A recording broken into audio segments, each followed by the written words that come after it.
ഇന്ന് നമുക്ക് ginger garlic paste തയ്യാറാക്കിയാലോ? വെള്ളത്തിൻ്റെ അംശം ഒട്ടുമില്ലാത്ത ഒരു ബോട്ടിലിൽ നിറച്ച് ഫ്രിഡ്ജിൽ സൂക്ഷിച്ചാൽ മതി. ഒരു മാസത്തോളം കാലം കേടുകൂടാതെ നമുക്ക് ഏത് കറികളിലും ചേർത്ത് കൊടുക്കാവുന്നതാണ്. എല്ലാവരും ഒന്ന് ട്രൈ ചെയ്ത് നോക്കൂ. പേസ്റ്റ് തയ്യാറാക്കാൻ വേണ്ടിയിട്ട് 1 കപ്പ് വെളുത്തുള്ളിയും 1/4 കപ്പ് ഇഞ്ചിയാണ് എടുത്തിട്ടുള്ളത്. നല്ലതുപോലെ കഴുകി വൃത്തിയാക്കി ഇതിൽ ഒട്ടും വെള്ളത്തിൻ്റെ അംശം ഇല്ലാണ്ട് വേണം എടുക്കാൻ. വെള്ളത്തിൻ്റെ അംശം ഉണ്ടെങ്കിൽ പെട്ടെന്ന് ഇത് കേടുവരും.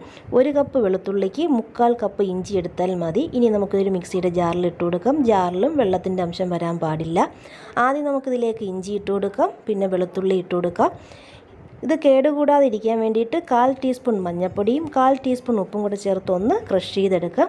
ഈ ക്രഷ് ചെയ്തെടുത്തിട്ടുള്ള ഇതിലേക്ക് നമുക്കൊരു 2 ടേബിൾ സ്പൂൺ സൺഫ്ലവർ ഓയിലും കൂടെ ചേർത്ത് കൊടുക്കാം. വെളിച്ചെണ്ണ ചേർക്കണ്ട.